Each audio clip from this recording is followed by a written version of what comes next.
মহারাজার শাসনটা হচ্ছে মনার্কিজম, কারণ মহারাজ সব কিছু জানে, ভূত ভবিষ্যৎ বর্তমান সব কিছু জানে।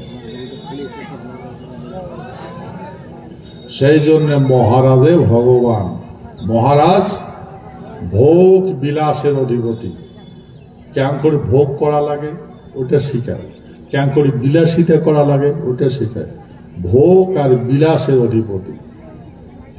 তো ভোগ করা লাগে মাটি, কি ভোগ করা লাগে? বিলাসিতা করা লাগে বেটা বেটি বাপ মা মাইয়া সাওয়া গেতি গোষ্ঠী সবার সাথে জন্তু জানোয়ার সবগুলাকে মিলিয়ে বিলাসিতা করা লাগে। এই জন্য ভোগ আর বিলাসের অধিপতি কায় মহারাজ। এই মহারাজটা সারা পৃথিবীর মানুষের স্বাধীন করে দিল। সেই মহারাজটাকে এমন অত্যাচার করিল, তোমার অন্তিম জীবন অন্তিম শ্বাস জঙ্গল বাড়ির মানুষের বাড়ি বসছে, বুঝছেন? ওই রাজবাড়িটা দেখছেন না? রাজবাড়িটা ইলেকট্রিক কাটি দিয়েছে, ইলেকট্রিক না দেয় বেমান গুলা। জল খাবে, জল নিজের পা মাত্র জল না দেয়। বাধ্য মতো মহারাজ ওই রাজবাড়ি ত্যাগ করিয়া জঙ্গলে জঙ্গলে বেড়াইছিল। ভাই এটা মনে রাখবেন,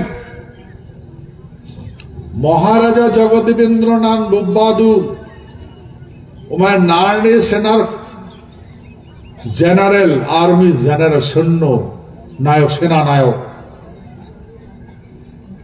দ্বিতীয় বিশ্বযুদ্ধ আমার নারায়ণী সেনাগুলো যুদ্ধ করছে।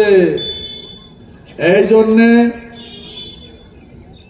মহারাজা Jagadipendra Narayan Africa star, Pacific star, Burma star,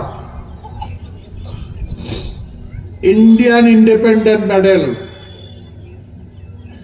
সমস্তগুলো দিচ্ছে। মহারাজ যুদ্ধ করে নেই, প্রিন্সেস জাহাজত আছে।